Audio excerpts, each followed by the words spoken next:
Commander Jake Morrison pressed his hand against the cold glass of the observation window.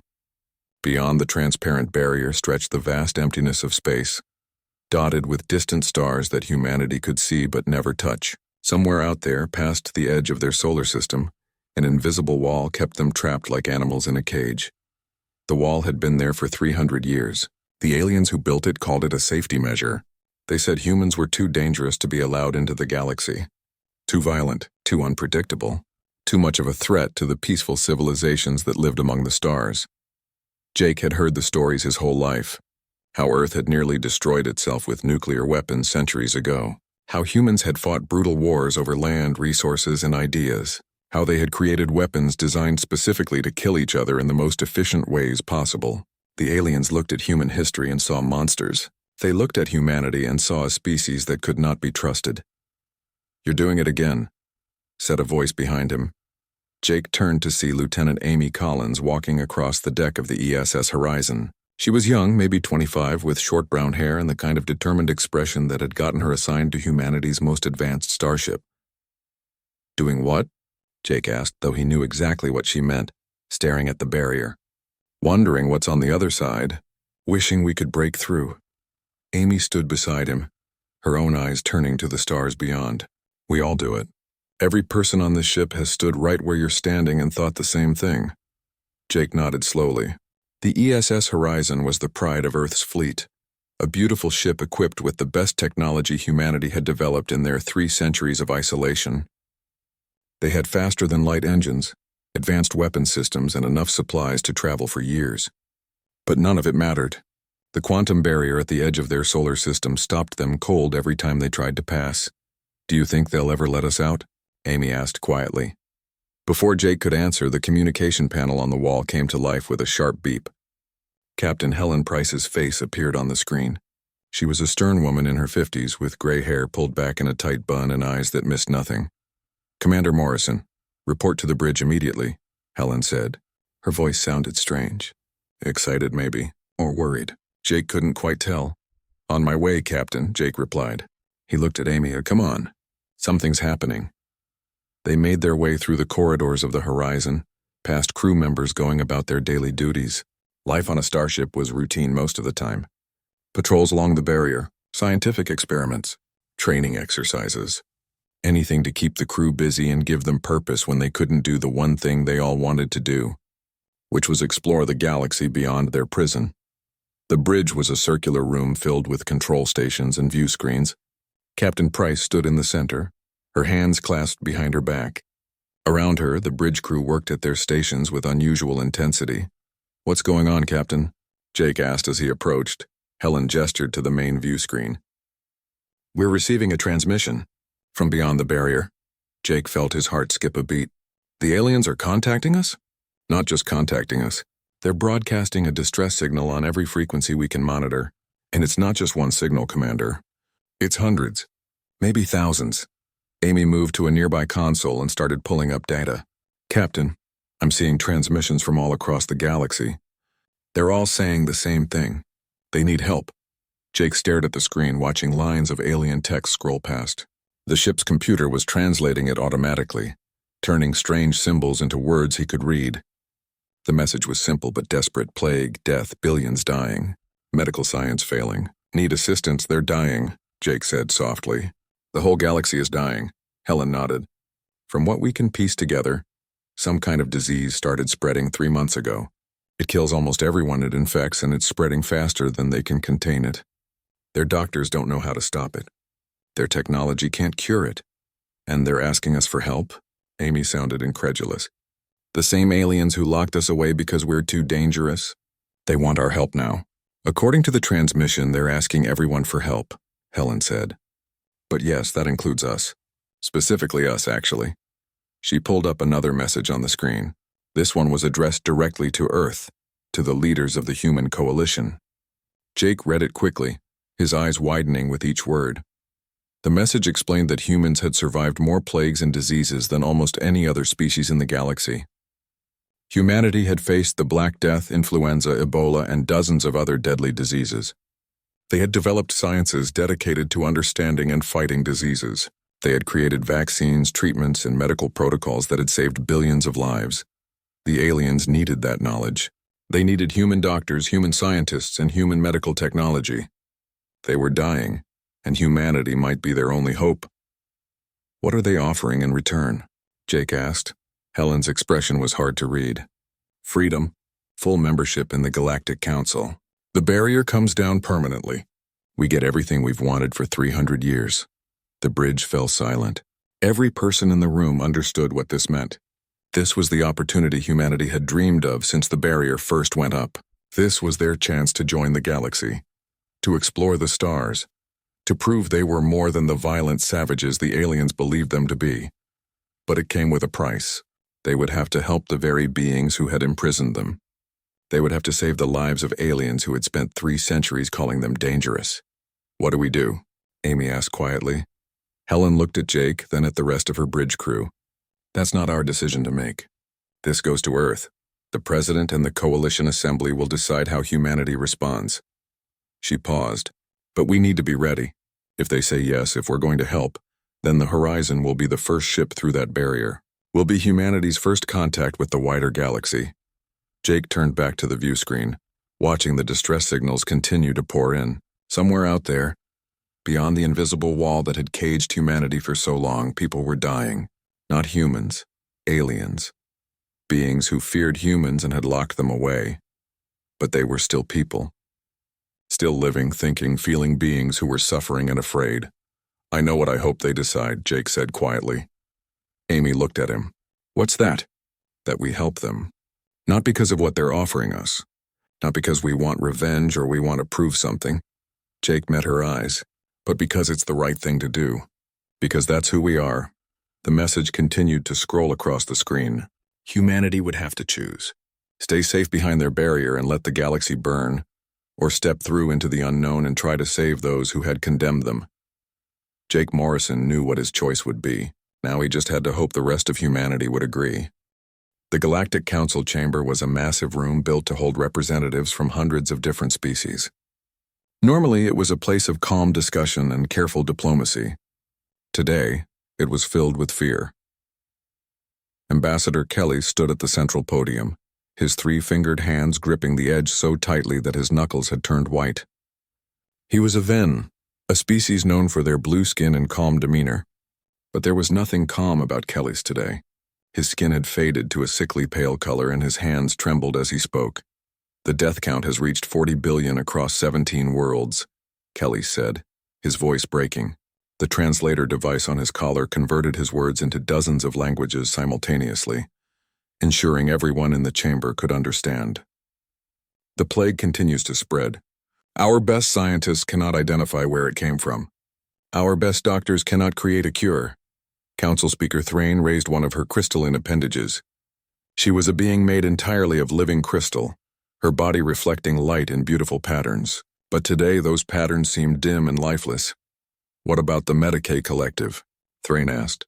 "Their entire civilization is dedicated to medicine and healing. Surely they have found something." Kellis looked down at the podium. When he spoke again, his voice was barely a whisper. "The Medicae Collective is gone. All of them. 200 billion people. The plague reached their homeworld last week. By the time we received their final transmission, everyone was already dead." The chamber erupted in panicked voices. Representatives jumped to their feet, shouting questions and demands. Some were crying. Others looked like they might be sick. The plague had been spreading for 3 months, but this was the first time many of them truly understood how bad things had become. The Medicae Collective had been the galaxy's finest healers. They had cured diseases that other species thought were impossible to treat. They had medical technology centuries ahead of anyone else. If the plague had killed all of them, what hope did the rest of the galaxy have? Thrain struck her podium with a sharp crack that echoed through the chamber. The sound was loud enough to quiet the panicked voices. "Order, we must have order." Slowly, the representatives returned to their seats. But the fear remained, hanging over the chamber like a dark cloud. Councillor Vex of the Taurian Empire stood next. He was a massive being, nearly 3 meters tall with scaled skin and eyes that glowed faintly in the dim light. The Taurians were warriors, strong and proud, but even Vex looked frightened. "There must be something we can do," Vex said. Some weapon we can use against this plague. Some technology we haven't tried yet. We've tried everything, another representative called out. Every treatment we know. Every medical technique in our databases. Nothing works. The plague just keeps spreading and mutating. Kellis took a deep breath. He had been dreading this moment since he first thought of the idea. But they were running out of options. They were running out of time. There is one possibility, Kellis said slowly. One species we haven't consulted yet. A species with extensive experience in fighting plagues and diseases. The chamber fell silent. Several representatives seemed to understand immediately what Kellis was suggesting. Others looked confused, waiting for him to continue. You can't be serious, Thrain said quietly. Her crystalline body seemed to darken even further. You're talking about the humans. The word humans rippled through the chamber like a shockwave. Some representatives gasped. Others immediately began shouting objections. The humans were quarantined for a reason. They were dangerous. They were violent. They couldn't be trusted. Kellis waited for the noise to die down before continuing. I know what you're all thinking. I know what we've always believed about humans. But consider the facts. They survived something they called the Black Death, a plague that killed half their population. They survived smallpox, which killed hundreds of millions. They survived influenza, Ebola, and dozens of other diseases that should have destroyed their entire species. They're violent savages, someone shouted from the back of the chamber. They're survivors, Kellis shot back. They developed entire sciences dedicated to fighting disease. They created something called epidemiology, the study of how diseases spread and how to stop them. They built global networks to respond to pandemics. They invented vaccines and treatments that saved billions of their own people. Counselor Vex shook his massive head. They also developed biological weapons. They used diseases as tools of war. You want to bring those monsters into the galaxy while we're already dying? Kellis slammed his hand on the podium. Yes, because right now we need monsters who know how to fight. We need people who understand disease and death and suffering, because they've lived through it themselves. The chamber fell silent again. Kellis looked around at the assembled representatives, at the leaders of hundreds of worlds and trillions of people. He saw fear in their eyes, but he also saw something else. Desperation. The humans have been locked behind their barrier for 300 years, Kellis continued, his voice softer now. We put them there because we were afraid of what they might do. We looked at their history and saw only violence and war, but we never asked ourselves why they survived when so many other species would have gone extinct. And why is that? Thrain asked. Because they're adaptable. Because they refuse to give up. Because when faced with impossible odds, humans find a way to keep fighting. Kellis paused. The plague has killed 40 billion people in 3 months. At this rate, the entire galaxy will be dead within a year, maybe less. We can continue being afraid of humanity, or we can ask for their help. And if they refuse? Vex asked. We imprisoned them. We called them dangerous. We denied them access to the stars for 3 centuries. Why would they help us now? Kellis didn't have a good answer for that. He had asked himself the same question 100 times. The humans had every reason to hate the rest of the galaxy. They had every reason to let everyone else die while they stayed safe behind their barrier. But Kellis had studied human history. He had read their literature, watched their entertainment, and learned about their culture. And one thing kept appearing over and over again in human stories. The idea that helping others was important, even when those others didn't deserve it, especially when they didn't deserve it. I don't know if they'll help us, Kellis admitted, but I know that asking is our only chance. The plague is killing us faster than we can evacuate planets. Our medical science has failed completely. If we don't find a solution soon, there won't be a galactic council anymore. There won't be a galaxy anymore. Just empty worlds and dead civilizations. The representatives looked at each other. No one wanted to admit that Kellis was right. No one wanted to ask the humans for help. But the alternative was extinction. Finally, Thrain spoke. If we do this, if we ask the humans for help, we must be prepared to honor our agreement. The barrier comes down. They get full membership in the council. No more quarantine. No more calling them dangerous. They are dangerous, Vex muttered. So is the plague, Thrain replied. At least the humans might actually help us fight it. The vote was called. One by one, the representatives cast their votes. Some voted yes immediately. Others hesitated, their fear of humanity warring with their fear of extinction. But in the end, the result was clear. The Galactic Council would ask humanity for help. Kellis slumped in his seat as the vote was announced. He had won, but he didn't feel victorious. He felt terrified. They were about to open the cage they had built around humanity and ask the monsters inside to save them. He just hoped the humans would say yes. And he hoped that 300 years of imprisonment hadn't made them hate the rest of the galaxy too much to care. The message was composed carefully. It was sent on every frequency Earth could receive. It was translated into every human language. It was simple and direct. The galaxy was dying. Humanity's help was needed. In exchange for medical assistance, the quarantine would end. Now all they could do was wait for humanity's answer. The message from the Galactic Council reached Earth on a cold Tuesday morning.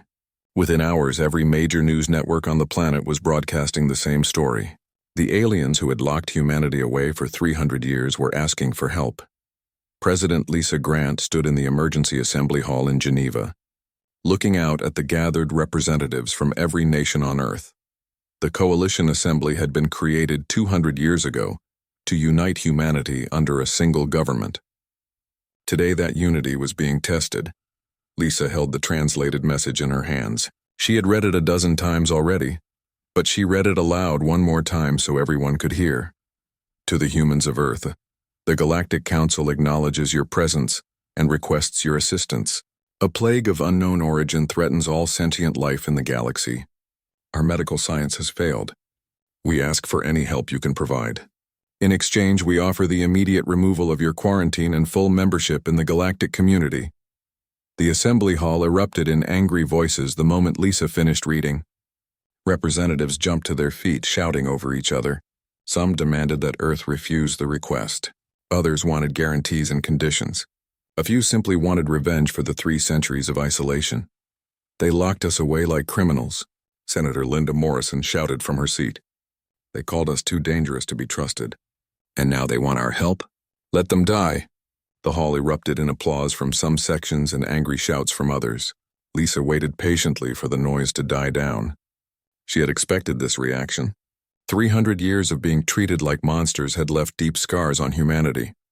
I understand the anger, Lisa said when the hall finally quieted.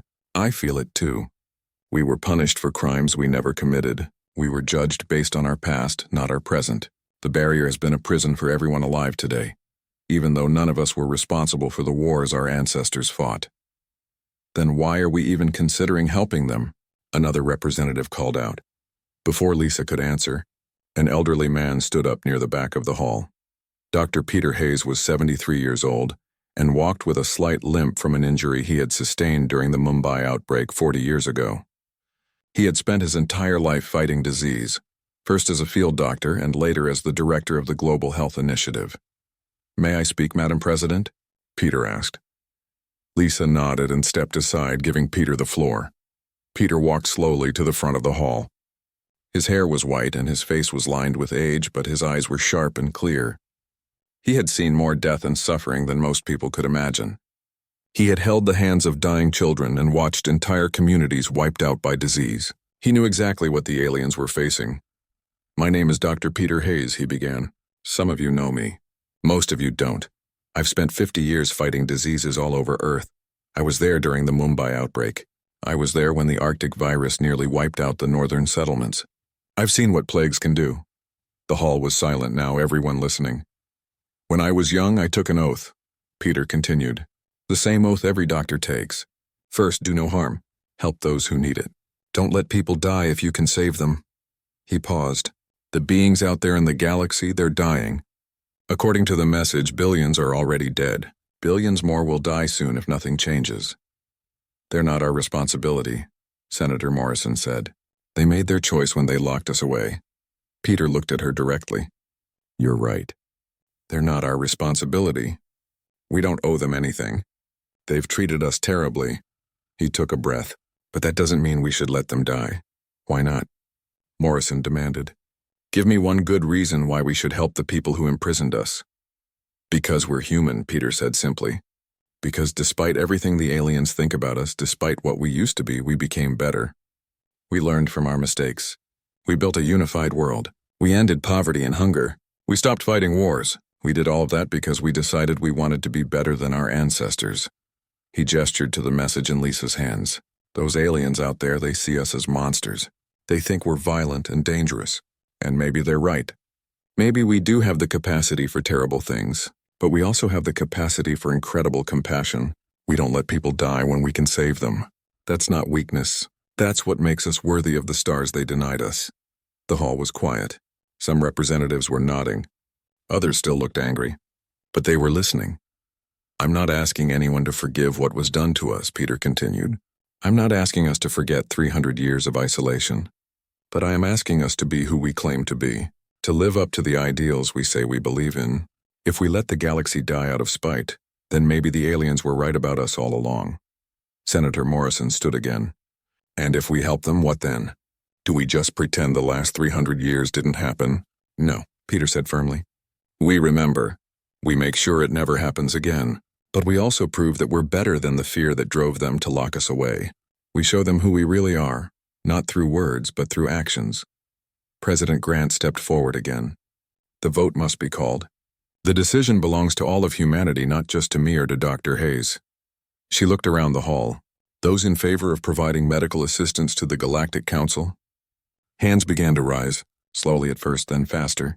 Peter watched as more than half the assembly voted yes. It wasn't unanimous. Some representatives kept their hands down, their faces hard with anger, but it was enough. The motion passes, Lisa announced. Humanity will help the Galactic Council fight the plague. Within hours, the orders went out to the ESS Horizon. Captain Helen Price received her mission briefing directly from the President. The Horizon would be the first human ship to pass through the barrier in 300 years. They would carry Dr. Peter Hayes and his medical team to the nearest infected world. Jake Morrison stood on the bridge of the Horizon, watching as doctors and medical equipment were loaded into the cargo bays. Dr. Hayes arrived last, carrying only a single medical bag that looked like it had seen decades of use. Welcome aboard. Doctor? Jake said, offering his hand. Peter shook it firmly. Thank you, Commander. I know this isn't going to be easy for you and your crew. Going out there to help the people who built your cage. It's the right thing to do, Jake said. That's enough. Amy Collins appeared at Jake's side. All medical personnel are aboard, Commander. Equipment is secured. We're ready to depart on your order. Jake looked at the view screen where the quantum barrier shimmered at the edge of the solar system. For 300 years, that barrier had been an impassable wall. Today, for the first time, it would open. Send a message to the barrier operators, Jake ordered. Tell them the ESS Horizon is requesting passage. The reply came quickly. The aliens who maintained the barrier had been waiting for this moment. Slowly, the quantum field began to flicker and fade. A gap appeared just wide enough for the Horizon to pass through. Helm, take us through, Helen ordered from her captain's chair. The Horizon's engines hummed to life. The ship moved forward, approaching the barrier that had defined humanity's existence for so long. Jake held his breath as they reached the edge, and then they were through. The barrier closed behind them, but this time it didn't matter. This time humanity had been invited to pass. The Horizon accelerated, heading for the nearest infected world at maximum speed. In the medical bay, Dr. Peter Hayes was already preparing his team. He had brought Earth's best doctors, virologists, and epidemiologists. They carried with them centuries of knowledge about fighting disease, knowledge that might be the galaxy's only hope. We're really doing this, Amy said quietly. Standing beside Jake on the bridge, we're really doing this, Jake agreed. We're going to save the people who feared us. We're going to prove they were wrong about us. And if they're not wrong, Amy asked, if we really are as dangerous as they think. Jake smiled slightly. Then we'll be dangerous to the right things. Dangerous to disease. Dangerous to death. Dangerous to the idea that fear should win. The Horizon flew on through the darkness, carrying humanity's answer to the galaxy's desperate call for help. Behind them, Earth watched and waited. Ahead, billions of dying people needed their help. Humanity had made its choice. Now they just had to prove they could live up to it. The Ven homeworld of Kelios Prime had once been beautiful. Jake Morrison stared at the planet on the view screen and tried to imagine what it must have looked like before the plague. Now the cities below were dark and silent. Orbital sensors showed that 2/3 of the population was already gone. 30 billion people lived on that planet. Amy Collins whispered beside him. How many are left? The ship's computer answered in its calm, emotionless voice. Current population estimate is 9.7 billion. Projected extinction in 42 days without intervention. Dr. Peter Hayes appeared on the bridge, his medical team behind him. He barely glanced at the data streaming across the screens. We need to land, now. Every minute we waste up here is another minute people are dying down there. Captain Helen Price nodded, opening a channel to planetary control. The response from the surface was weak and broken up with static. The voice on the other end sounded exhausted. You are cleared for landing at Medical Complex 7. Please hurry, please. The shuttle ride down to the surface was quiet. Jake piloted the craft himself, weaving through clouds of quarantine drones that circled the planet like mechanical vultures. Below them, the cities grew larger. He could see the lights dimmer than they should be. Could see the streets emptier than they should be. Medical Complex 7 was supposed to be one of the most advanced hospitals in the galaxy. When they landed and opened the shuttle doors, Jake realized just how bad things had gotten. Bodies were stacked in the corridors.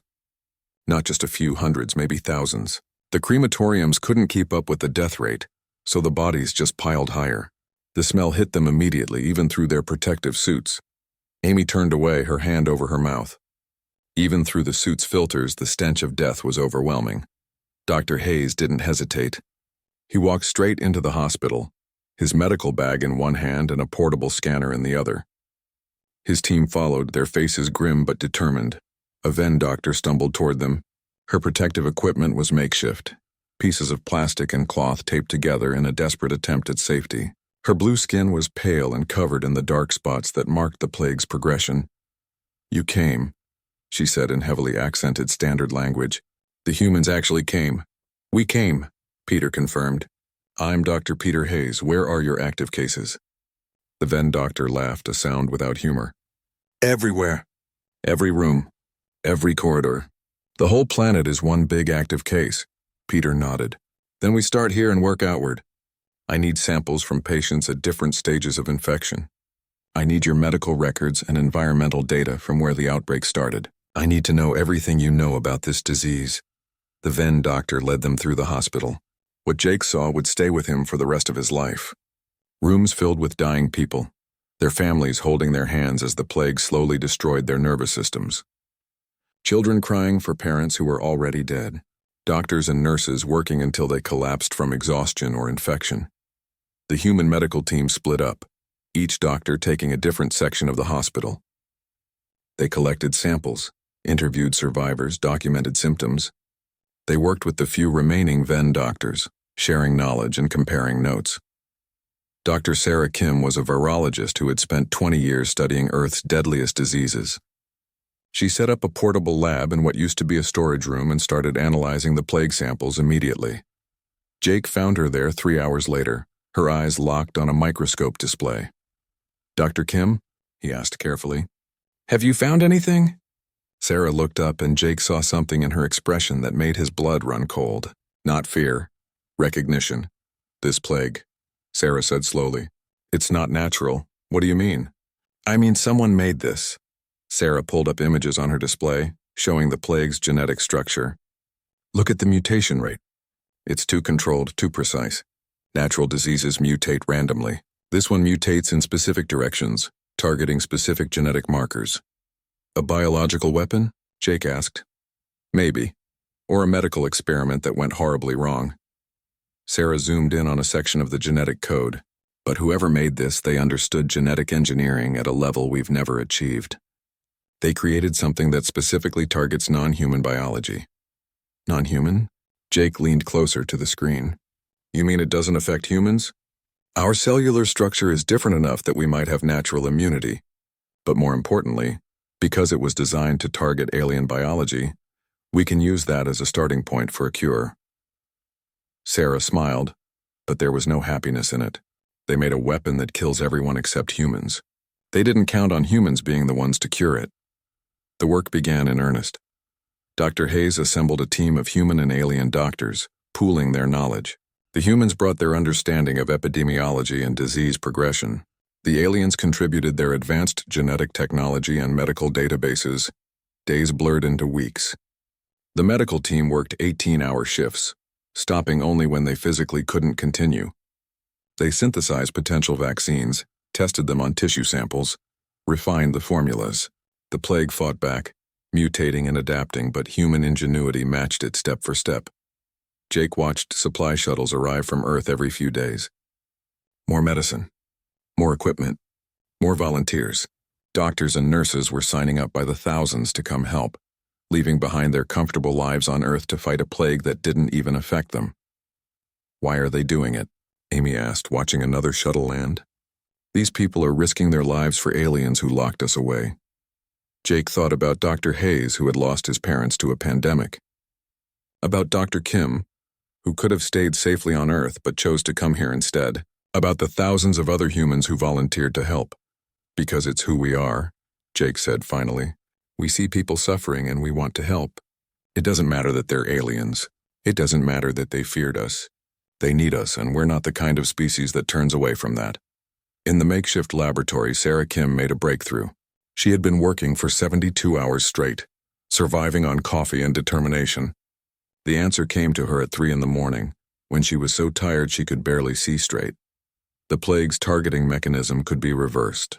By modifying human antibodies and combining them with alien immune responses, they could create a treatment that taught the body to fight back. It wasn't a perfect cure, but it had a 73% success rate in tissue samples. 73%. In a plague with a 98% fatality rate, 73% survival was a miracle. The first live trials began on volunteers who were already in the final stages of infection. The medical team administered the treatment and waited. For 6 hours, nothing happened. Then slowly the symptoms began to reverse. The dark spots on their skin faded. Their vital signs stabilized. They started to recover, not all of them. 27% still died. But 73% lived, and for a plague that had been killing everyone, that was enough. The formula was transmitted to every world in the galaxy. Human medical ships, hastily retrofitted from cargo vessels, began carrying the cure to infected planets. More doctors arrived from Earth, spreading across the galaxy to help implement the treatment. Jake stood on the bridge of the horizon and watched the galactic news feeds. They were calling it the human miracle, the cure that had a 73% success rate, the treatment that was spreading across the galaxy faster than the plague itself. Ambassador Kellis appeared on one of the feeds, speaking to reporters outside the Galactic Council chamber. His skin had returned to its healthy blue color. He was one of the 73% who had survived. Humanity saved us, Kelly said to the cameras. We locked them away out of fear, and they responded with compassion. We called them dangerous, and they proved they were dangerous only to the things that threatened us.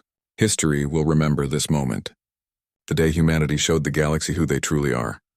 Dr. Hayes appeared beside Jake, looking exhausted but satisfied. His white hair was messy, and he had dark circles under his eyes from weeks of minimal sleep. We did it, Peter said quietly. We actually did it. You did it, Doctor, Jake corrected. You and your team. Peter shook his head. We all did it. Every human who volunteered to help. Every person who chose compassion over revenge. Every doctor who worked themselves to exhaustion to save people who weren't even their own species. He paused. This is who we are, Commander. This is what makes us human. On the view screen, Kelios Prime was slowly coming back to life. The lights in the cities were getting brighter. The death toll had stopped climbing. People were recovering, returning to their homes, rebuilding their lives. Humanity had answered the galaxy's call for help. And in doing so, they had proven that they were worthy of the stars. 6 months had passed since the ESS Horizon first crossed through the quantum barrier. Ambassador Kellis stood before the Galactic Council once more, but today the atmosphere was completely different. The fear and panic were gone, replaced by something that felt almost like hope. Kellis looked healthier than he had in months. His blue skin had returned to its normal vibrant shade, and his hands were steady as he gripped the podium. Around him, the council chamber was filled with representatives who were alive only because of the human cure. I stand before you to deliver the final report on the plague, Kellis announced. His translator carried his words to every being in the chamber. The final death toll stands at 180 billion souls across 412 worlds. A heavy silence fell over the chamber. 180 billion dead. Entire planets depopulated. Civilizations nearly wiped out. The number was almost too large to comprehend.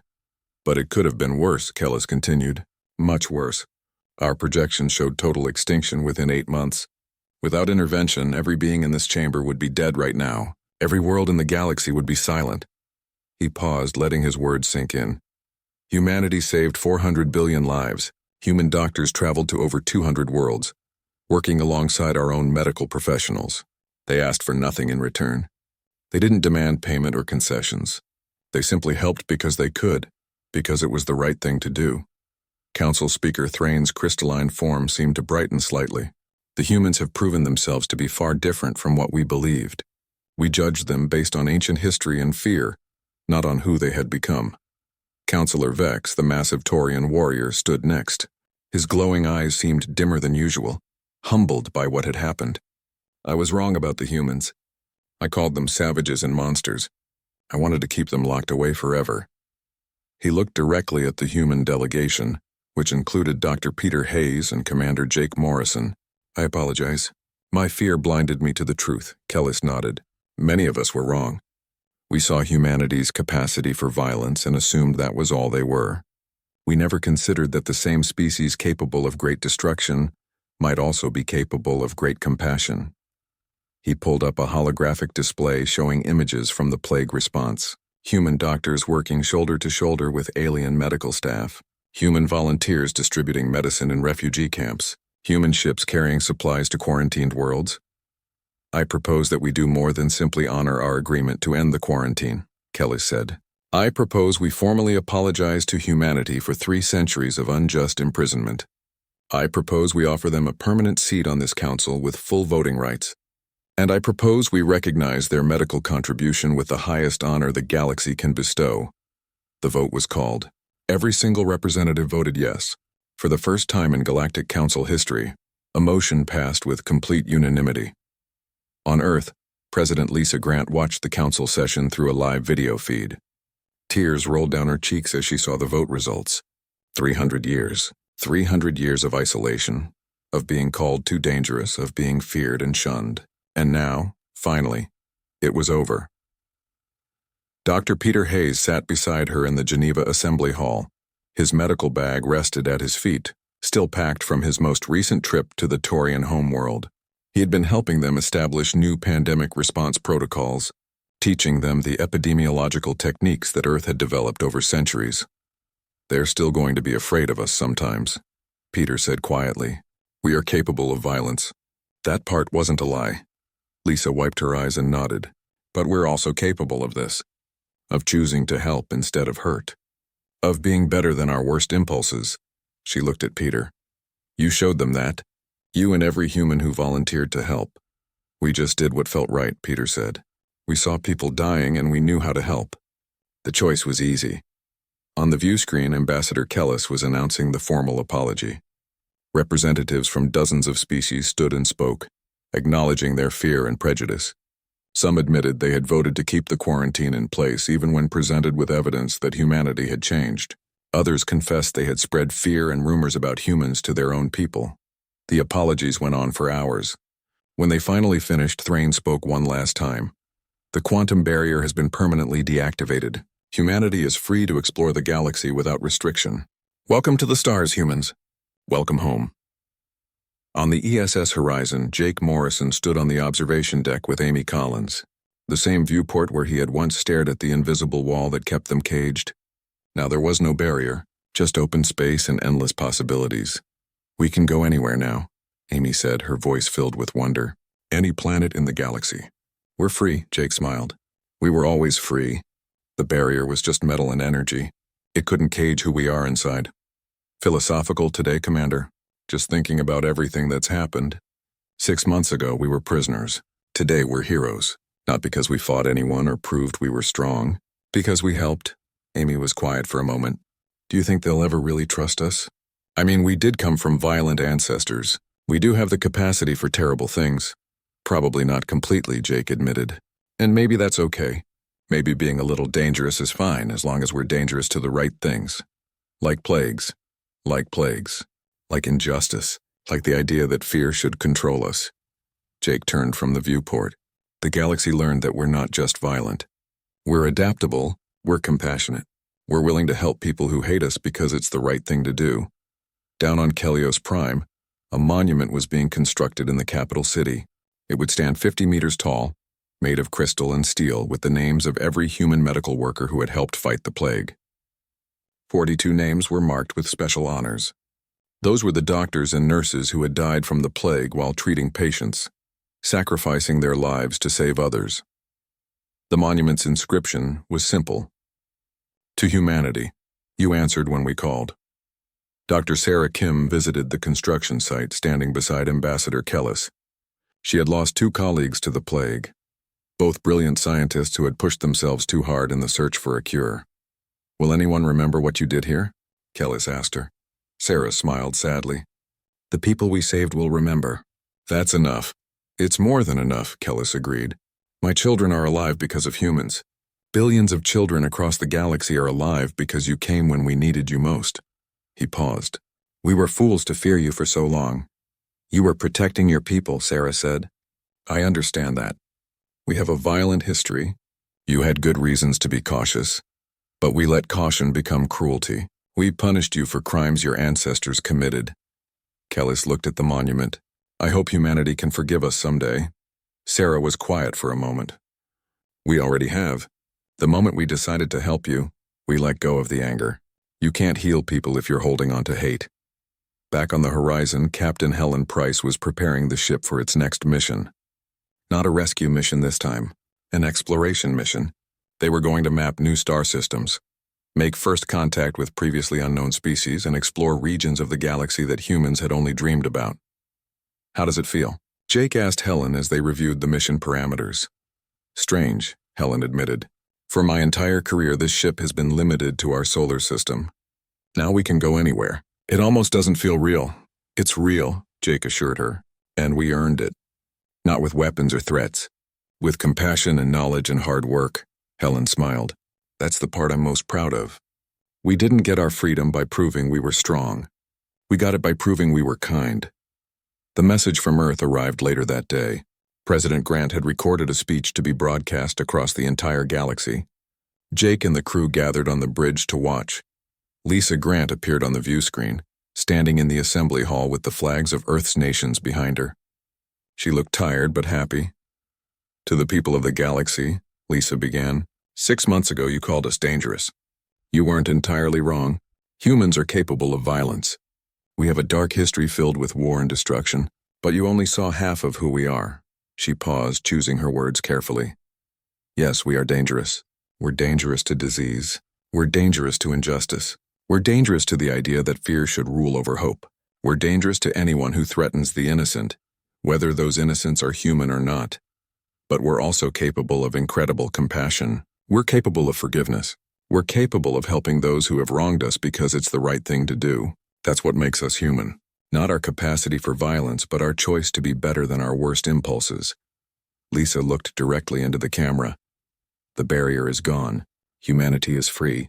But we don't seek revenge for our imprisonment. We don't hold grudges for the centuries we lost. We just want to move forward together, to explore the stars as equals and to help wherever help is needed. The plague taught all of us something important. It taught us that we're stronger together than apart. That fear divides us, but compassion unites.